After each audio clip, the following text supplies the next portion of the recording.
Just want to share this news with you guys. So basically, Colombia President Gustavo Petro, he responded to Trump's tariff and all those scare tactics towards Colombia after Colombia rejected the landing of the military plane filled with migrants from United States. They have rejected. So Trump said that we're going to be imposing tariffs 25%, and he said this is just the beginning. They're actually sanctioning, imposing bans on the Colombian government officials. And so in response to all of this is what Colombian President Gustavo Petro said. He posted on social media, said to Mr. Trump, "Your blockade does not scare me," quote unquote, and said Colombia would respond to the raised tariffs with a 50% tariff of its own on U.S. goods. Good job. In reference to travel ban, Petro said, "I don't really like traveling to U.S. It's a bit boring," end quote. Petro also predicted that the U.S. could try to carry out a coup with your economic strength and your arrogance like they did with Ellen. "Overthrow me, President, and the Americans and humanity will respond," Petro wrote, end quote. In a statement, Secretary of State Marco Rubio said it was Colombia's responsibility to take back citizens who are illegally in the U.S. in a serious and expeditious manner, quote unquote. Colombian President Petro had authorized flights and provided all needed authorizations and then canceled his authorization when the planes were in the air. Rubio said, "As demonstrated by today's actions, we are unwavering in our commitment to end illegal immigration and bolster America's border security." Later Sunday, the State Department confirmed Rubio had, quote unquote, ordered a suspension of visa issuance at the U.S. Embassy Bogota Consular Section, end quote. Secretary Rubio is now authorizing travel sanctions on individuals and their families who were responsible for the interference of U.S. Repatriation flight operations. The State Department said, quote, "Measures will continue until Colombia meets its obligation to accept the return of its own citizens. America will not back down when it comes to defending its national security interest." Now, I want to actually take your attention to something very, very interesting here. So basically, when this statement was issued on social media by Petro, he basically mocked Donald Trump by saying that you are trying to overthrow me and humanity will respond, and that people will not like it. You are going to be cut off from the international community. We're going to go to the UN. We're going to rally up our allies, and therefore you'll be in big trouble. So if you impose tariffs on us 25%, in addition to imposing tariff 50% on your products in response, we're also going to make it a nightmare for you. Now, this is what takes or makes it very, very interesting to this whole saga. So basically, it says that this was a clear message to Colombia, to the government of Colombia, and this is going to be an example for any country whoever will be dealing with United States to know how strong United States is, and especially militarily. Now, one thing you have to understand: this is not about those planes that were denied landing in Colombia by the Colombian government. It was about those planes, what kind of aircraft they were. They were military aircraft. So Colombian government, they said that, look, if you're sending these immigrants, these migrants to our country, back to our country on a military aircraft, it means that they are criminals, but they are not. So you need to treat them with respect, with dignity, quote unquote, with dignity. And that's not what you are doing. Looks like Petro Gustavo, he was actually playing games with Donald Trump. He said that, okay, at one point, okay, let that plane come in.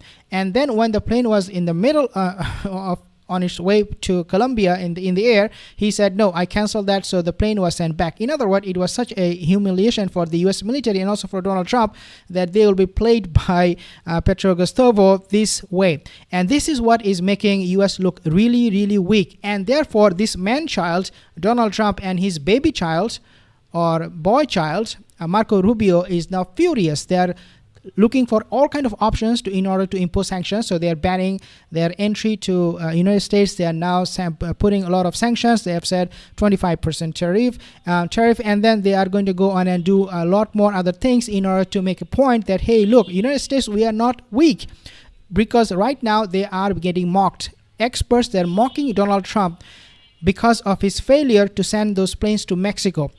Experts are saying Donald Trump doesn't have any brain. They literally said this word, very little thinking, quote unquote. Means, Donald Trump, you do not have brain. You grow a brain first, then you decide on this kind of matter. So Donald Trump is getting mocked. Marco Rubio is getting mocked. They don't like it. What they do is they're coming out absolutely lunatics, do not know what to do next. So they are imposing bans left and right, sanctioning countries, and obviously all of them are going to be backfiring, and they are backfiring at the moment as we speak. And so what is the situation right now, guys? Colombia is teaching United States a lesson that just because you are arrogant, just because you have military strength and might, doesn't mean that you can have your way all the time. Now, this is where I want you to pay attention to. Few people, they're claiming victory. They're saying, oh, Donald Trump won. Colombian president, he's sending the presidential plane to take those migrants from United States to come back to Colombia. Well, that is really part of the deal. It is not a victory for Donald Trump at all. It was exactly what the president, Petro Gustavo, he said that I do not accept your military plane flying in my airspace. Rather, I will send my presidential plane. I will treat my people with dignity and send them and bring them back home to Colombia. Donald Trump, he did not make any mention on that one, but his followers, his supporters, especially on X, owned by Elon Musk and other far-right supremacists, they are now claiming victory. They're saying, look, what Donald Trump was doing, exactly this is what the president should be doing, and he promised this will happen. What will happen? Well, he told Colombia, take your migrants back to your country. Then Colombia came back later saying that, yeah, I'm sending my presidential plane to take them back. Well, this is really not what Donald Trump agreed on. Donald Trump wanted to humiliate Colombia by sending those migrants on this military aircraft back to Colombia. But Colombia is saying, no, that is not how you treat people, my people. I'm going to be sending them a presidential plane. They're going to board on that plane and come back. This is not what Donald Trump wanted. Donald Trump wanted to look like this. All of these migrants look like criminals. But Colombia is teaching Donald Trump a lesson that just like you care about your people, I care about my people too. So they're not criminals. I'm sending my plane. They're going to be coming on that plane. Now, this is what Donald Trump said before his election. Let's take a listen. He is claiming victory. Oh, you'll be winning. Oh, this was from April 11, 2016. Let's take a listen to what he said. You're going to be so proud of your country if I get in. You're going to be so proud of your president, and I don't care about that. But you are going to be so proud of your country because we're going to turn it around and we're going to start winning again. We're going to win so much. We're going to win at every level.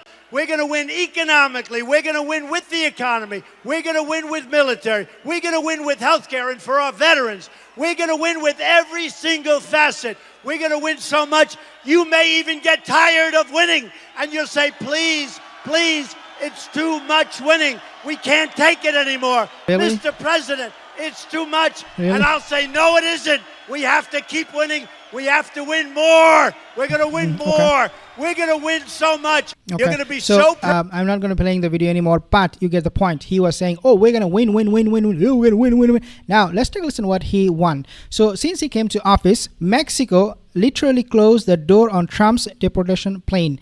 They literally told the United States, no, you are not going to get your way to our country. You are not going to send those migrants the way you want. We're going to take them back, but on our own terms and conditions. Colombia's president, Petro, rejected Trump's deportation flight. So when Trump was talking about we're going to win, we're going to get tired of winning. I mean, this is what they have won. This is what Trump's team, they have won so far. Zero. Big zeros. So Trump's tough talk, he hits a wall when countries refuse his deportation planes, and it is only gonna get much worse. Now let's take a look at this Danish MEP, what he said about Donald Trump. He was like, F you, Trump. Dear President Trump, listen very carefully. Greenland has been part of the Danish kingdom for 800 years. It's an integrated part of our country. It is not for sale. Let me put it in words you might understand. Mr. Trump, fuck off. Wow. I mean, can you imagine telling a president F off? Unbelievable. This is exactly the word you have just heard from this Danish MEP when Donald Trump was talking about taking Greenland away from Denmark. Guys, what I'm trying to get you at is this. The way this man-child, Donald Trump, behaves, the way he thinks this whole world functions is not what the reality is. The reality is very, very different. We have seen what he's doing with Gaza, and now he's facing backlash from the Middle East. Jordanian foreign minister, he said, we firmly refuse any displacement of the people of Gaza. So this is just a beginning of the humiliation chapter for Donald Trump. He thinks that he's smart, he's clever, he's intelligent, but at the end of the day, we all know that he lost his brain in his pocket for a very long time. Thank you so much for joining. See you in the next video.